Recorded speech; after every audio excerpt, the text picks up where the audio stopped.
Salut à tous et bienvenue dans le Terrier de Bitcoin, je suis Roxy et aujourd'hui on s'attaque à une nouvelle série où on va aller explorer des produits et services et projets créés par des vrais Bitcoiners. On attaque tout de suite avec du très lourd en prenant un projet qui mélange à la fois l'art et la communauté Bitcoin. Et je parle du coup de la Bitcoin Cyber City, qui est un projet de ville virtuelle, du coup en full VR, par rapport à Bitcoin. Et c'est en fait un endroit de rencontre où tous les samedis soirs, à 9h30, il y a un meeting pour les Bitcoiners. Du coup, peu importe que vous parlez anglais ou français, vous pouvez aller là-bas, que vous connaissiez Bitcoin ou pas, que vous êtes expert ou pas, tout le monde s'y retrouve pour discuter un petit peu de l'actualité, de la technologie, etc. C'est super convivial, c'est top, et donc en même temps d'avoir donc cet aspect convivial, la Cyber City est également un endroit où tout le monde met de l'art. Du coup, il y a plein d'artistes qui font une exposition permanente en fait de leurs pièces d'art par rapport à Bitcoin, et c'est ce qu'on va aller visiter. Je vous ai expliqué donc comment l'atteindre, et après je vais marcher grosso modo dans la ville une dizaine de minutes et m'arrêter sur des pièces d'art et donc parler de concepts par rapport à Bitcoin. C'est un nouveau projet, j'espère que ça va vous plaire et on attaque tout de suite. C'est parti. Du coup, la première chose à faire, ça va être de se rendre sur le site de la Citadelle, comme ça on a toutes les infos si jamais il y a besoin, et on va télécharger en fait Altspace. Alors moi je n'ai pas de casque VR, simplement pour deux raisons. Le premièrement c'est qu'il est en livraison, et deuxièmement comme ça c'est plus accessible, tout le monde peut le faire, même en 2D. Alors no headset, no problème, hop, on télécharge, donc Windows Store en bas, on va appuyer sur Get, et on va devoir l'installer. Donc moi il est déjà installé, mais sinon ce serait en train d'être installé, donc on va faire Launch. Allez, full screen, et c'est parti. Alors il va falloir créer un compte, j'ai déjà créé mon compte, comme ça facilite le process, mais sinon c'est simplement un compte tout bête à créer. Vous pouvez être anonyme si vous voulez, vous pouvez mettre une fausse adresse, tout est libre à vous, hein. Il s'avère qu'après du coup j'ai déjà un avatar, du coup en fait quand on lance, on est sur notre menu. Si jamais vous n'arrivez pas à vous déplacer, c'est pas grave, on appuie sur Alt et Shift en même temps, ce qui va changer en fait la configuration du clavier pour qu'on puisse bouger. Il s'avère que du coup moi mon avatar ressemble à ça, qui n'est pas du tout pareil. J'adore passer des heures en fait à faire des avatars et il s'avère que j'ai pas eu le temps encore, donc je le ferai en stream un jour quand tout sera mis en place. Peu importe, on va aller dans les mondes et en fait donc si c'est samedi et du coup il y a beaucoup de monde, on va dans événements. Sinon on va devoir aller dans settings, on va accepter les mondes en bêta. Après on va aller dans world, donc monde. Et ce qu'on va faire en fait, si vous ne le trouvez pas, le plus simple c'est d'aller dans favoris et de le rajouter aux favoris. Donc comment on va faire ça? Et bien simplement en se rendant du coup sur le site Altspace, on va taper Bitcoin Cyber City et on va prendre celui-là, ou sinon il y a les liens dans la description, hein, regardez c'est plus simple. Et on va faire ajouter aux favoris. Hashtag Bitcoin Cyber City. Il est dans la favori, on retourne sur le jeu, on va refresh, et théoriquement c'est là. Ouais, c'est là. On va faire Enter, et donc là ça va télécharger la map et nous envoyer dans le monde virtuel. Encore une fois, pas de headset, ça veut dire du 2D, ça veut dire quelque chose de moins bien, mais toujours aussi sympa. Alors j'ai découvert le projet il y a pas si longtemps, hein, et en fait c'est vraiment cool parce que ça va me permettre de vous parler de certaines caractéristiques de Bitcoin indirectement. Alors on y est, donc welcome to the Bitcoin Cyber City. Un monde créé par Swiss CryptoCat, de Citadel VR. Il y a des meet-ups tous les samedis, du coup, à 9h30, temps français, du coup, au cas où. Et ça y est, bienvenue dans la Bitcoin Cyber City. Et on va se balader un petit peu et on va parler de concepts à chaque fois qu'on en voit un qui peut être intéressant pendant une minute ou deux. Tout de suite, vous allez le voir, c'est extrêmement Bitcoin maximaliste. Ça veut dire qu'il n'y a aucun shitcoin. C'est vraiment que Bitcoin parce que c'est la vision du coup de cette chaîne et également de beaucoup de personnes dans l'industrie. Pourquoi? Parce que c'est la seule décentralisée. Alors on va parler de décentralisation et là en haut je vois du coup tout de suite Zuckerberg is watching you, Libra. Je peux m'arrêter pendant une minute pour parler de Libra si vous voulez du coup. Libra, on m'en parle souvent en soirée, qu'est-ce que c'est? C'est la crypto-monnaie de Facebook. Mais pour pas que ça soit 100% centralisé dans Facebook, ils ont décidé de mettre en gros une centaine d'entreprises, d'associations autour du projet. Est-ce que ça reste centralisé? Absolument. Est-ce que c'est de la concurrence directe à Bitcoin? Absolument pas. Bitcoin est en concurrence avec les monnaies de l'État, donc les banques centrales, tandis que Facebook et donc Libra est en concurrence avec les petites banques, donc les banques commerciales. Libra dans l'idée, c'est une stablecoin, donc c'est une monnaie qui veut être absolument stable et du coup ça va être basé sur un panier d'autres monnaies. Donc il y aura 80% de dollars, 10% d'euros, 10% de yens et ça va faire Libra. Ça va être 100% contrôlé par un groupe limité de personnes qui ont le pouvoir sur absolument tout. C'est devoir respecter toutes les lois de KYC, de AML, donc de blanchiment d'argent, financement de terroristes. Il y aura de la censure, il n'y aura pas de vie privée, il n'y aura pas autant d'innovation, ça va pas être 100% open source, simplement parce qu'ils ne peuvent pas se le permettre. Ils sont régulés et du coup ils ne peuvent pas comparer ou ils peuvent pas être en compétition en fait contre un protocole 100% open source comme Bitcoin où tout le monde fait ce qu'il veut.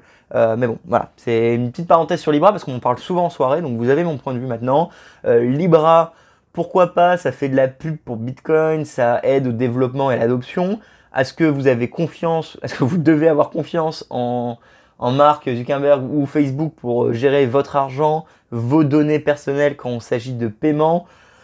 Absolument pas, mais bon, ça c'est mon point de vue, encore une fois, hein. Pas de conseils ici. Derrière, oh là là, j'adore celui-là, surtout parce que j'adore l'artiste, donc je vais le chill un peu. Papa, c'est quoi l'argent? Déjà, j'adore la question, simplement parce que c'est le plus gros reproche que je fais, enfin, j'ai fait beaucoup de reproches au système, mais un reproche qui peut être facilement résolu, c'est d'apprendre aux gens c'est quoi l'argent. Évidemment, ça sera jamais le cas à l'école, vu que le gouvernement veut pas nous apprendre c'est quoi l'argent, sinon on n'utiliserait pas leur monnaie si on savait qu'est-ce que c'était. Mais c'est une vraie question, c'est une question qui est ignorée. Quand un enfant te pose c'est quoi l'argent, on l'ignore, on répond pas mal, tu vois. Une quote que j'aime bien dire, enfin je sais pas ça vient d'où, c'est peut-être de moi, j'en sais rien, mais essaie d'expliquer c'est quoi le système bancaire ou l'argent à un enfant, et s'il n'arrive pas à comprendre, c'est que tu as bien fait ton boulot. Parce que c'est un système qui n'a aucun sens. Expliquer qu'une entité centrale peut imprimer à l'infini, et que toi tu travailles pour en avoir, mais qu'en même temps eux ils en ont gratuitement et ils en donnent à des personnes de temps en temps. Il y a trop d'incohérences dans notre système pour qu'un enfant puisse comprendre. Parce qu'un enfant ça veut de la logique en fait. Et du coup très rapidement l'enfant il va dire c'est pas normal ton truc. Mais du coup on leur explique pas. Et je trouve ça dommage. Bref, peu importe, c'était mon petit point de vue à deux balles. Papa c'est quoi l'argent? De Pascal Boyard. Suivez-le, c'est un artiste français qui fait des tags, des murales un peu partout dans Paris et qui est absolument super. Suivez-le sur Facebook, regardez un petit peu ses œuvres. J'ai peut-être une photo de moi que je peux retrouver. Je m'étais déplacé un jour à Paris et j'ai fait exprès, genre fait chier tous mes potes pour aller prendre une photo devant un de ses murs, juste pour dire de l'avoir fait, c'était il y a quelques années. Mais je trouvais ça super cool, tu vois. Donc voilà, c'est un artiste vraiment sympa, vous devriez le regarder. Il y a un autre artiste ici que... Alors ah oui, autre chose, tout le monde me demande toujours c'est quoi boule et bear. Bah, très simplement, un taureau, ça représente le marché à la hausse, et du coup, un ours, ça représente le marché à la baisse. Voilà, si jamais vous ne le saviez pas.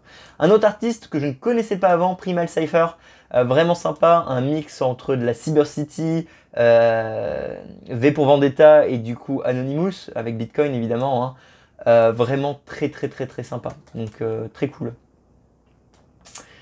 Une autre petite chose que j'aime bien ici, ça va être, bon déjà je peux chill la citadelle, hein, donc c'est le projet en tout. Venez les samedis, c'est vraiment fun. Oh là là, le strip club. Alors Tether c'est un autre stablecoin, c'est un sujet pour un autre jour parce qu'il y a du FUD, il y a du pas FUD, il y a du vrai, il y a du faux. Si vous savez c'est quoi Tether, on en parlera un autre jour. Sinon, grosso modo, pour faire simple, c'est l'un des premiers facteurs de liquidité dans le marché. C'est une monnaie digitale qui est associée à 100% au dollar. Donc si jamais vous avez peur et vous voulez plus être en Bitcoin, au lieu de vendre tout et de repartir sur le système bancaire, vous pouvez partir sur Tether, qui est une crypto-monnaie liée au dollar. Donc ce sont dit stablecoin. Mais je trouve que stablecoin, c'est un nom de merde, vu que le dollar n'est pas stable, il perd sa valeur constamment. Bitcoin est stable, t'en as 21 millions. Mais bon, c'est un autre débat pour un autre jour. Faut pas que je parle trop sur cette vidéo, excusez-moi. J'ai aucune idée qui sont ces gens. Alors les filles, je pense que c'est pas important, hein, mais peut-être ça l'est, excusez-moi dans ce cas. Et je pense que ça, c'est un scammer.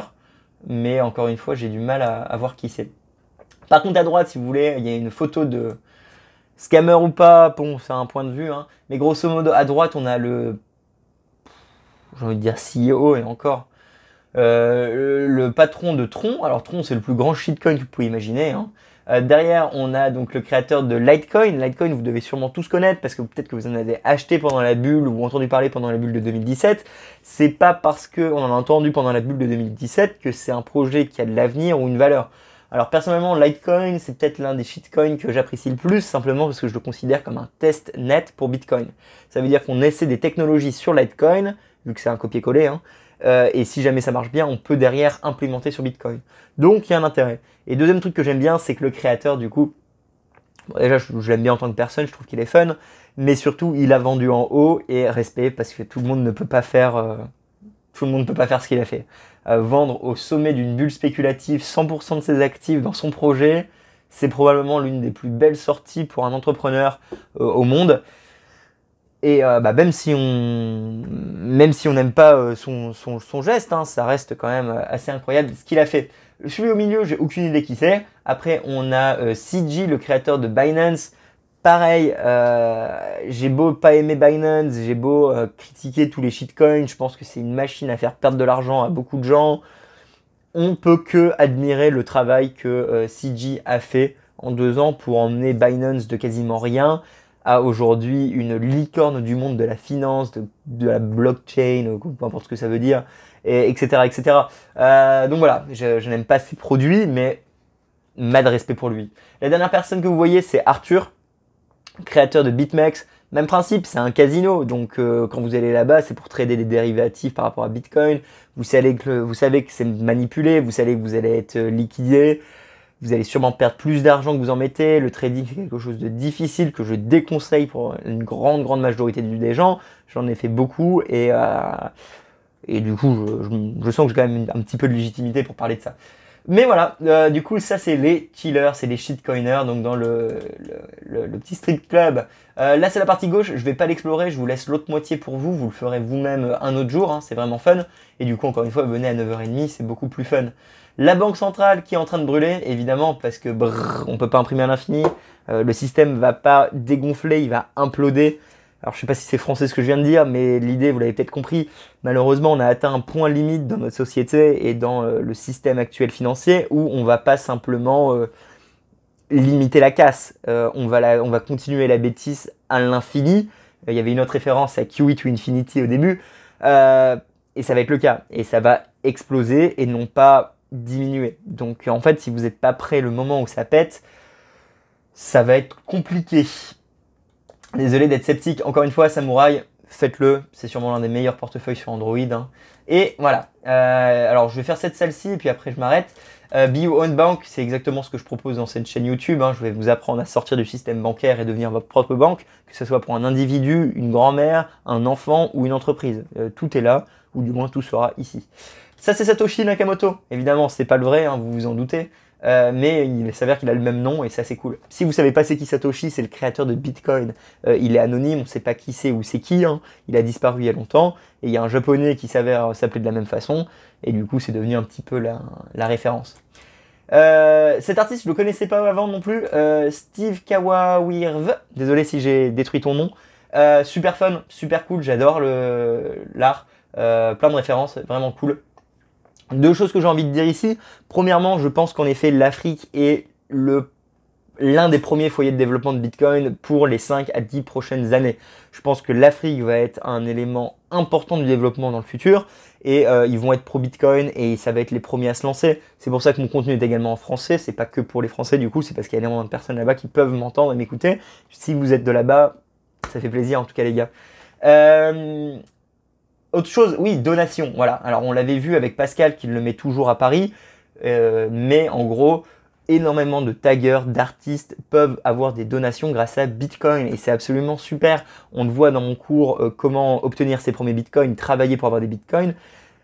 La donation, c'est la base pour beaucoup d'artistes, des gens qui sont comme moi qui créent du contenu éducationnel, etc. Parce que c'est compliqué d'être rémunéré quand on fait quelque chose qui n'est pas sponsorisé par un État ou un gouvernement, simplement parce qu'on est en contradiction avec leur point de vue. Et du coup, avoir simplement un simple QR code permet à tout le monde de recevoir des bitcoins partout. Voilà, là, vous voyez, c'est une image, elle va rester là à l'infini et n'importe qui dans le monde peut envoyer de l'argent, que ça soit 1 centime ou que ça soit genre 14 millions, il va pouvoir lui donner de l'argent s'il a envie. Et le fait que ça soit pour toujours, sans banque, sans intermédiaire, je trouve ça absolument passionnant. Et si vous êtes déjà dans Bitcoin, bah, je parle à un convaincu, évidemment. Je vais m'arrêter sur la Lightning Tower 1 minute et puis après c'est terminé.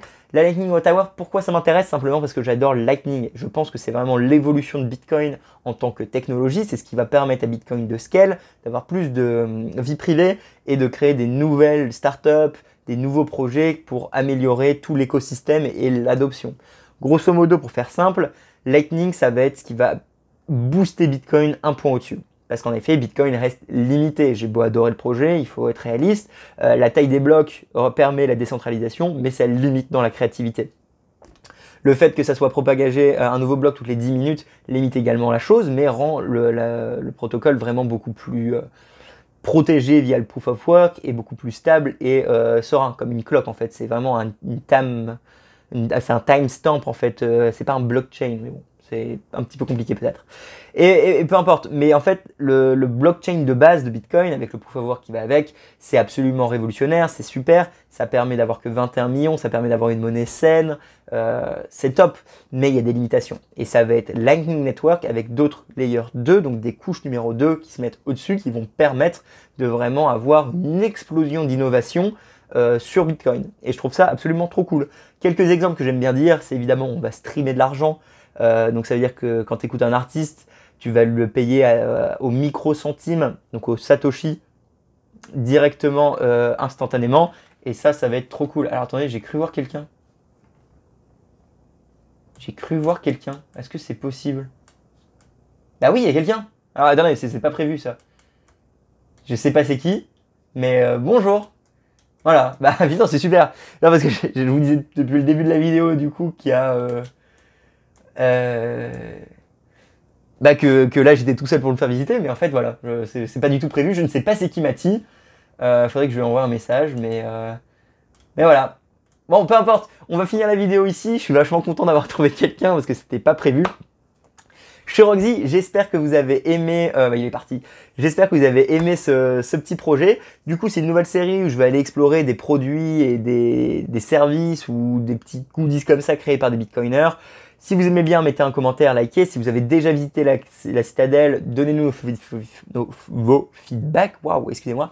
Et je vous retrouve pour la prochaine vidéo. N'oubliez pas de vous abonner, mettez un like. Si vous voulez plus de détails par rapport à Bitcoin, tout est dans la description. J'ai créé un cours entier pour bien commencer, pas se faire arnaquer, créer votre plan Bitcoin et arriver jusqu'à la ligne d'arrivée si jamais on a raison. Si on a tort, bah voilà, vous aurez perdu que ce que vous avez mis sur la table. Aucun conseil financier, mais c'est important de découvrir ce que ça peut être Bitcoin. Je vous retrouve pour la prochaine vidéo. N'oubliez pas, tous les samedis, 9h30 sur la citadelle, il y a plein de gens, donc c'est vraiment fun. Et à la semaine prochaine. Et bravo à toute l'équipe qui est derrière ce projet, évidemment. La Citadelle VR sur Twitter et Swisscat, suivez-les, c'est vraiment trop cool ce qu'ils font. Allez, j'ai trop parlé. Je vous retrouve la semaine prochaine. Salut!